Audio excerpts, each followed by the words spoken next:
সোমবার বুদ্ধ পূর্ণিমার দিন বাড়ির সদর দরজায় বেঁধে দিন এই একটি জিনিস। বাড়ি থেকে বাস্তু দোষ যাবে, প্রচুর অর্থের প্রাপ্তি ঘটবে। নমস্কার বন্ধুরা, আজ চলে এসেছি আরও একটি নতুন ভিডিও নিয়ে। আশা করছি ভগবানের আশীর্বাদে সকলে ভালো আছেন, সুস্থ আছেন। তো বন্ধুরা, সামনেই কিন্তু আসতে চলেছে বুদ্ধ পূর্ণিমা। আর এই বুদ্ধ পূর্ণিমাতে বাড়ির সদর দরজায় অবশ্যই করে বেঁধে দিন এটি। বাস্তু দোষ দূর হবে এবং প্রচুর অর্থ ও সৌভাগ্য ভরে উঠবে আপনার সংসার। তার আগে বলি বন্ধুরা, ভিডিওটি সম্পূর্ণ দেখুন, একদম স্কিপ না করে। আর আমার চ্যানেলে নতুন হলে অবশ্যই চ্যানেলটিকে সাবস্ক্রাইব করে পাশে থাকবেন। তো এবার বলি বন্ধুরা, বুদ্ধ পূর্ণিমা কবে পড়েছে? বুদ্ধ পূর্ণিমা কিন্তু পড়েছে 12ই মে, সোমবার দিন। এই দিনে কিন্তু পড়েছে বুদ্ধ পূর্ণিমা। আর এই বুদ্ধ পূর্ণিমার মতো দিনে বাড়ির সদর দরজাতে বেঁধে দিন এই জিনিসটি। বাস্তু দোষ তো দূরে যাবেই এবং প্রচুর অর্থের প্রাপ্তি ঘটবে। এই কারণে বলি বন্ধুরা, অবশ্যই করে কিন্তু বুদ্ধ পূর্ণিমার মতো দিনে বাড়ির সদর দরজাতে বেঁধে দিন এই জিনিসটি। বাড়ির সদর দরজা কিন্তু খুবই শুভ একটি জিনিস। এই জন্য বাড়ির সদর দরজা হচ্ছে এমন একটি জিনিস যা ভগবানের আসার স্থান।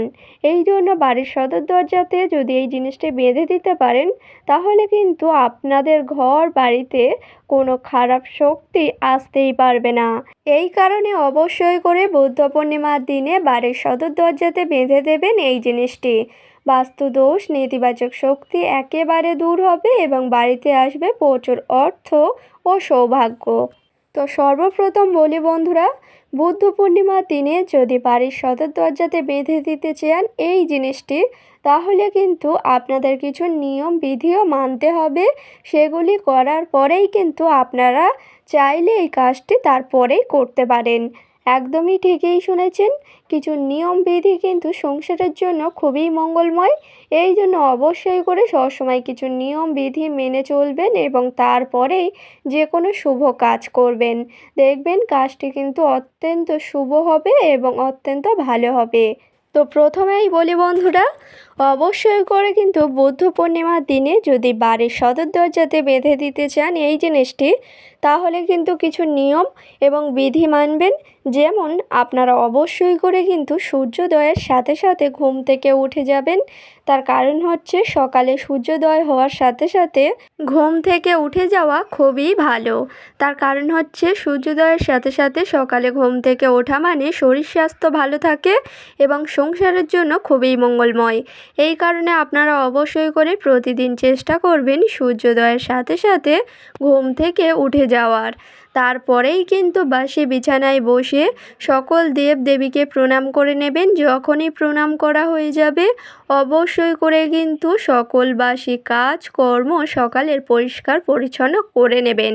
তারপরেই কিন্তু অবশ্যই করে বুদ্ধ পূর্ণিমার মতো দিনে যদি আপনাদের বাড়ির আশেপাশে কোথাও যদি গঙ্গার ঘাট থাকে, তাহলে অবশ্যই করে গঙ্গা থেকে চান সেরে আসুন। তার কারণ হচ্ছে যে কোনো পূর্ণিমাতে গঙ্গা স্নান করা খুবই শুভ। এই জন্য বুদ্ধ পূর্ণিমার মতো দিনে গঙ্গা থেকে চান সেরে আসুন। দেখবেন আপনারা নিরোগ থাকবেন, সুস্থ থাকবেন এবং সংসারের জন্য খুবই মঙ্গলময় হবে। এই জন্য বলি বন্ধুরা, অবশ্যই করে বুদ্ধ পূর্ণিমার মতো দিনে সকাল সকাল ঘুম থেকে উঠে যাওয়ার পরেই অবশ্যই করে আপনারা বাড়ির কাজ কর্ম পরিষ্কার পরিচ্ছন্ন করা হয়ে গেলে আপনারা চলে যাবেন গঙ্গার ঘাটে। গঙ্গার ঘাটে যাওয়ার পর আপনারা অবশ্যই করে চান সেরে চলে আসবেন বাড়িতে। বাড়িতে আসার পরেই কিন্তু অবশ্যই করে একটি শুদ্ধ বস্ত্র পরে তারপরেই কিন্তু আপনারা যাবেন ঠাকুর ঘরে। ঠাকুর ঘরে যাওয়ার পরে যেমন প্রতিদিনের নিত্য পূজা করে থাকেন সকালের, তেমনই কিন্তু চলে যাবেন ঠাকুর ঘরে নিত্য পূজা করার জন্য। প্রথমেই ঠাকুর ঘরে যাওয়ার পরে ঠাকুর ঘর ভালোভাবে পরিষ্কার পরিচ্ছন্ন করা হয়ে গেলে অবশ্যই করে কিন্তু ফুল দিয়ে ঠাকুর ঘর সাজিয়ে তুলবেন। তারপরেই কিন্তু ভোগ নিবেদন করবেন। অবশ্যই করে ফল ও মিষ্টান্ন দিয়ে ভোগ নিবেদন করা হয়ে গেলে শাঁখ কাঁসা বাজাবেন এবং তুলসী তলাতেও শাঁখ কাঁসা বাজিয়ে সকালের নিত্য পূজা সকাল সকাল সম্পূর্ণ করে নেবেন। আর হ্যাঁ বন্ধুরা, এটা মাথায় রাখবেন, আপনারা যখনই যান না কেন গঙ্গা স্নান করতে, অবশ্যই যখন গঙ্গাতে চান করবেন একটি 1 টাকার কয়েন গঙ্গার জলেতে ফেলে দেবেন। আপনাদের সকল মনস্কামনা পূর্ণ হবে। তার কারণ হচ্ছে এটি কিন্তু নিয়মের মধ্যেই পড়ে। গঙ্গার ঘাটে যদি একটি 1 টাকার কয়েন ফেলে তারপরেই যদি গঙ্গাতে ডুব মারতে পারেন, তাহলে কিন্তু সকল পাপ ক্ষয় হয় এবং আপনাদের শরীর স্বাস্থ্যও সবসময়ের জন্য সুস্থ থাকবেন, নিরোগ থাকবেন। এই জন্য অবশ্যই করে যখনই গঙ্গাতে চান করুন না কেন অবশ্যই একটি 1 টাকার কয়েন জলেতে ফেলবেন, তারপরেই ডুব মেরে চান সেরে চলে আসবেন।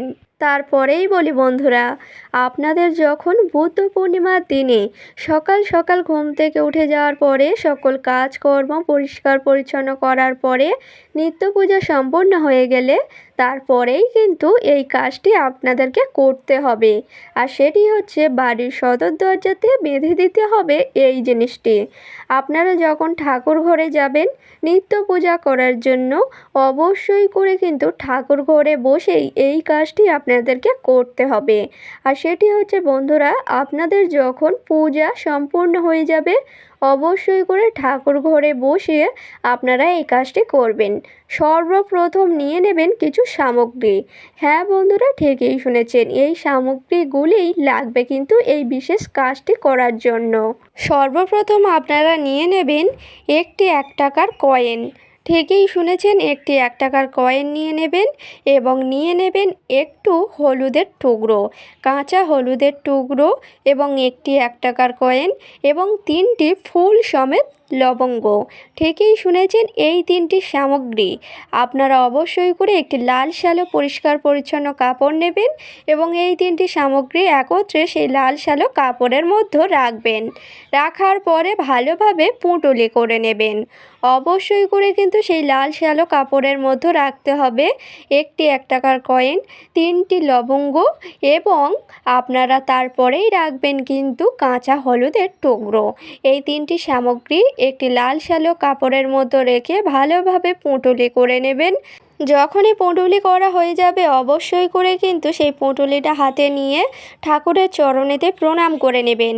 যখনই প্রণাম করা হয়ে যাবে আপনাদের সকল মনস্কামনা জানানো হয়ে যাবে। অবশ্যই করে কিন্তু মনে মনে বুদ্ধদেবের নাম স্মরণ করে নেওয়ার পরেই আপনারা চলে যাবেন আপনাদের বাড়ির সদর দরজাতে। সদর দরজায় যাওয়ার পরেই কিন্তু সেই লাল শ্যালো পুঁটুলিটা অবশ্যই করে বাড়ির সদর দরজায় বেঁধে দেবেন এবং বলবেন জয় বুদ্ধদেবের জয়। 3 বার নাম করে অবশ্যই করে সেই লাল শ্যালো পুঁটুলিটা অবশ্যই বাড়ির সদর দরজায় বেঁধে দিতে হবে। আর হ্যাঁ বন্ধুরা, আপনারা যখন সেই লাল শ্যালো পুঁটুলিটা বাড়ির সদর দরজায় বাঁধবেন বুদ্ধ পূর্ণিমার মতো দিনে, আপনারা অবশ্যই দেখবেন যেন না আপনাদের আশেপাশে কেউ থাকে বা কারোর নজরে যায়। ঠিকই শুনেছেন, অবশ্যই যখন বাঁধবেন জিনিসটি আপনাদের বাড়ির সদর দরজায় সেই মুহূর্তে যেন কেউ না দেখতে পায়। অবশ্যই করে সবার চোখের আড়ালেই জিনিসটি বাঁধবেন, নাহলে কিন্তু কোনো ফলদায় পাবেন না। ঠিকই শুনেছেন বন্ধুরা, অবশ্যই করে সবার চোখের আড়ালেই জিনিসটি বাঁধবেন এবং বুদ্ধ পূর্ণিমার মতো দিনে যদি বাড়ির সদর দরজায় বেঁধে দিতে পারেন এই জিনিসটি তাহলে কিন্তু খুবই শুভ হবে। এই জন্য অবশ্যই করে বুদ্ধ পূর্ণিমার মতো দিনে এই জিনিসটি বাড়ির সদর দরজায় বেঁধে দিন। প্রচুর অর্থ ও সৌভাগ্যে সংসার ভরে উঠবে। তো বন্ধুরা, আজকের ভিডিওটি ছিল এই পর্যন্ত। ভিডিওটি ভালো লাগলে লাইক করবেন, শেয়ার করবেন, কমেন্টে লিখে যাবেন জয় মা লক্ষ্মীর জয়, জয় বুদ্ধদেবের জয়। এবং আমার চ্যানেলে নতুন হলে অবশ্যই চ্যানেলটিকে সাবস্ক্রাইব করে পাশে থাকবেন পরের ভিডিও পাওয়ার জন্য। সকলকে জানাই অনেক অনেক ধন্যবাদ। রাধে রাধে, হরে কৃষ্ণ।